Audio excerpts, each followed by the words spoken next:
हरे कृष्ण. माझ्या हातात आहे कुंपणावरचा सरडा, ही लिहिलेली कादंबरी आणि त्यातला थोडासा पार्ट माझ्या एका वाचकाने सजेस्ट केला होता म्हणून वाचून दाखवणार आहे. खरं तर हे आहे पुस्तक, म्हणजे ही कादंबरी एका डॉक्टरवर, आणि तो जो डॉक्टर आहे तो त्याच्या मामाकडे लहानपणी त्याच्या मामाकडे जातो आणि त्याच्या मामाची मुलगी घरी असते. सो ती नुकतीच वयात आलेली असते आणि तो हार्डली 1-2-3 वर्षांनी त्याच्यापेक्षा मोठा असतो. सो त्या मुलीबद्दलच्या त्यावेळेच्या त्याच्या भावना काय आहेत आणि तो एक छोटासा प्रसंग, मी तसा बराच मोठा लिहिलाय, मी त्यातलं थोडंसं तुम्हाला वाचून दाखवते. तिने मला आणि आईला पाणी आणून दिलं आणि माझ्याकडे असा काही कटाक्ष टाकला आणि लाजून किचनमध्ये पळाली. मी त्याच वेळी पुरता संपलो होतो. अप्सरा, मेनका, रंभा, नको रे ती विशेषणं. माझं सर्वांग तप्त लाव्हासारखं पेटून उठलं होतं. कुठे त्या मुंबईतील मुली आणि कुठे ती माझ्या मामाची मुलगी. वयात येण्याबरोबरच तसेच गावाकडच्या मोकळ्या हवेशीर वातावरणाने तिच्या संपूर्ण शरीराला गोलाई आली होती. ती साडी किती सुंदर दिसेल ना, असं मी मनातच म्हणालो. तितक्यात आई तिच्या मागून किचनमध्ये गेली. मी आईच्या मागून दारामागे उभा राहिलो. आईने तिचा हात हातात घेत म्हणाली, माधुरी भी फिकी पड जाएगी.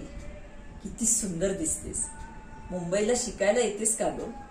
मी बंडूशी बोलते. बंडू म्हणजे तिचे बाबा. त्यावरती जरा लाजलीच. तुम्हाला सांगायला माझ्याकडे शब्द नाही, इतकी ती नक्षकांत सुंदर होती.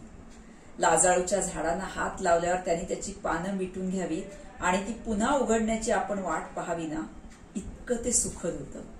त्या लाजाळूला स्पर्श होतं तेव्हा ते लाजतं ना, मग हिला तर मी अजून स्पर्शही केला नाही. मागच्या वेळी आलो तेव्हाचा हलका स्पर्श मला आत्ताही मोहरून टाकत होता. मग ती तर मुलगी आहे. God is great. केतकीला तिच्या सुगंधाची जाणीव असेल का, किंवा रातराणीला तिच्या नाजुकतेची? तसंच हिचं आहे. तिच्याकडे काय आहे हे तिला तरी माहीत असेल का?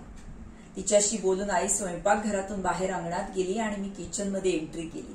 ओट्यापाशी उभी राहून ती खीर ढवळत होती. वेलची, वेलदोडा, जायफळ याचा घरभर सुगंध पसरला होता. पाठमोळी तिची आकृती अजूनच मादक दिसत होती. वेणीचा शेपटा पाठीवर सोडला होता. केसात गुलाब गुंतावं की हृदयात गुंतावं मला काहीच कळत नव्हतं. आजूबाजूला कोणी नाही हे पाहून मी तिला पाठीमागून मिठी मारली. मला वाटलं ती कदाचित आरडाओरडा करेल किंवा मिठीतून बाहेर पडायचा प्रयत्न करेल, पण यातलं काहीच झालं नाही. माझं सर्वांग गरम झालं होतं आणि ती पूर्ण गार पडली होती. तिचा श्वास कोंडला होता. ती थरथरत होती. बहुधा तिची ती पहिलीच मिठी होती. तिलाही तो स्पर्श हवा होता. तिला माझी मिठी आवडली होती.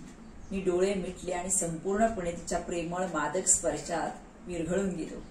इतका बेभान झालो की पाठीमागून आई कधी आली हे मला कळलंच नाही.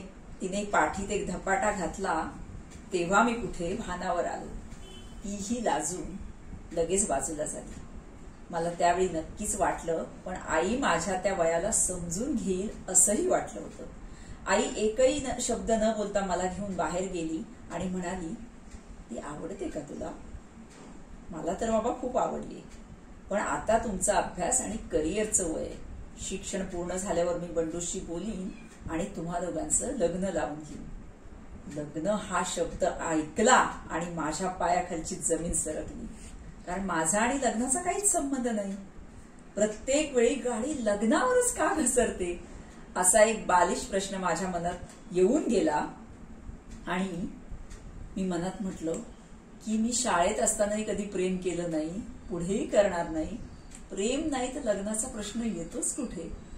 सो आता त्याने खरंच लग्न केलं का? त्याचं पुढे काय झालं त्या डॉक्टरचं? तो डॉक्टर कसा झाला? नेमकी कुठली डिग्री त्यांनी मिळवली? हे सगळं जर वाचायचं असेल तर तुम्हाला अर्थात ही कादंबरी वाचायला लागेल. 250-150 पानं मी तर तुम्हाला वाचून नाही दाखवू शकत. सो कादंबरी सचिन सरांकडून विकत घ्या, जरूर वाचा आणि मला अभिप्राय द्यायला विसरू नका. बाय. थँक्यू. मी नंबर तुम्हाला देते.